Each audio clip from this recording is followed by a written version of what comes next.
Briar Rose. By the Brothers Grimm.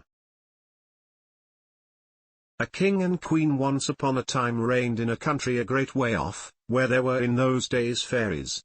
Now this king and queen had plenty of money, and plenty of fine clothes to wear, and plenty of good things to eat and drink, and a coach to ride out in every day, but though they had been married many years they had no children, and this grieved them very much indeed. But one day as the queen was walking by the side of the river, at the bottom of the garden, she saw a poor little fish, that had thrown itself out of the water, and lay gasping and nearly dead on the bank. Then the queen took pity on the little fish, and threw it back again into the river, and before it swam away it lifted its head out of the water and said, "I know what your wish is, and it shall be fulfilled. In return for your kindness to me you will soon have a daughter." What the little fish had foretold soon came to pass, and the queen had a little girl, so very beautiful that the king could not cease looking on it for joy, and said he would hold a great feast and make merry, and show the child to all the land. So he asked his kinsmen, and nobles, and friends, and neighbors. But the queen said, "I will have the fairies also, that they might be kind and good to our little daughter." Now there were 13 fairies in the kingdom, but as the king and queen had only 12 golden dishes for them to eat out of, they were forced to leave one of the fairies without asking her. So 12 fairies came, each with a high red cap on her head, and red shoes with high heels on her feet, and a long white wand in her hand, and after the feast was over they gathered round in a ring and gave all their best gifts to the little princess. One gave her goodness, another beauty, another riches, and so on till she had all that was good in the world. Just as 11 of them had done blessing her, a great noise was heard in the courtyard, and word was brought that the 13th fairy was come, with a black cap on her head, and black shoes on her feet, and a broomstick in her hand, and presently up she came into the dining hall. Now, as she had not been asked to the feast she was very angry, and scolded the king and queen very much, and set to work to take her revenge. So she cried out, "The king's daughter shall, in her 15th year, be wounded by a spindle, and fall down dead." Then the 12th of the friendly fairies, who had not yet given her gift, came forward, and said that the evil wish must be fulfilled, but that she could soften its mischief. So her gift was, that the king's daughter, when the spindle wounded her, should not really die, but should only fall asleep for 100 years. However, the king hoped still to save his dear child altogether from the threatened evil, so he ordered that all the spindles in the kingdom should be bought up and burnt.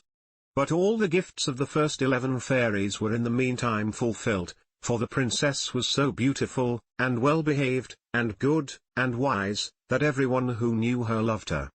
It happened that, on the very day she was 15 years old, the king and queen were not at home, and she was left alone in the palace. So she roved about by herself, and looked at all the rooms and chambers, till at last she came to an old tower, to which there was a narrow staircase ending with a little door. In the door there was a golden key, and when she turned it the door sprang open, and there sat an old lady spinning away very busily. "Why, how now, good mother," said the princess, "what are you doing there?" "Spinning," said the old lady, and nodded her head, humming a tune, while buzz went the wheel. "How prettily that little thing turns round," said the princess, and took the spindle and began to try and spin. But scarcely had she touched it, before the fairy's prophecy was fulfilled, the spindle wounded her, and she fell down lifeless on the ground. However, she was not dead, but had only fallen into a deep sleep, and the king and the queen, who had just come home, and all their court, fell asleep too, and the horses slept in the stables, and the dogs in the court, the pigeons on the house-top, and the very flies slept upon the walls.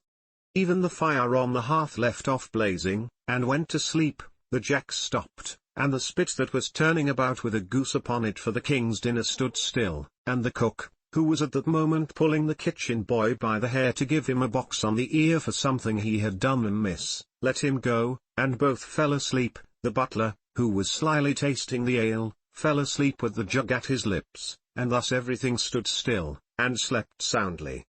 A large hedge of thorns soon grew round the palace, and every year it became higher and thicker, till at last the old palace was surrounded and hidden, so that not even the roof or the chimneys could be seen.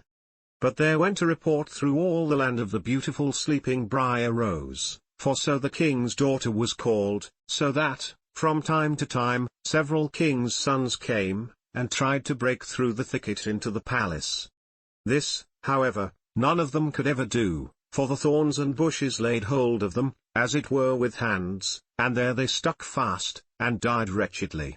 After many years there came a king's son into that land, and an old man told him the story of the thicket of thorns, and how a beautiful palace stood behind it, and how a wonderful princess, called Briar Rose, lay in it asleep, with all her court. He told, too, how he had heard from his grandfather that many princes had come, and had tried to break through the thicket, but that they had all stuck fast in it, and died. Then the young prince said, "All this shall not frighten me, I will go and see this Briar Rose." The old man tried to hinder him, but he was bent upon going. Now that very day the 100 years were ended, and as the prince came to the thicket he saw nothing but beautiful flowering shrubs, through which he went with ease, and they shut in after him as thick as ever. Then he came at last to the palace, and there in the court lay the dogs asleep, and the horses were standing in the stables, and on the roof sat the pigeons fast asleep, with their heads under their wings. And when he came into the palace, the flies were sleeping on the walls, the spit was standing still, the butler had the jug of ale at his lips, going to drink a draught, the maid sat with a fowl in her lap ready to be plucked, and the cook in the kitchen was still holding up her hand, as if she was going to beat the boy. Then he went on still farther, and all was so still that he could hear every breath he drew, till at last he came to the old tower, and opened the door of the little room in which Briar Rose was, and there she lay, fast asleep on her couch by the window. She looked so beautiful that he could not take his eyes off her, so he stooped down and gave her a kiss. But the moment he kissed her she opened her eyes and awoke, and smiled upon him, and they went out together, and soon the king and queen also awoke, and all the court, and gazed on each other with great wonder. And the horses shook themselves, and the dogs jumped up and barked, the pigeons took their heads from under their wings, and looked about and flew into the fields, the flies on the walls buzzed again, the fire in the kitchen blazed up, round went the jack, and round went the spit, with the goose for the king's dinner upon it, the butler finished his draught of ale, the maid went on plucking the fowl, and the cook gave the boy the box on his ear. And then the prince and Briar Rose were married, and the wedding feast was given, and they lived happily together all their lives long.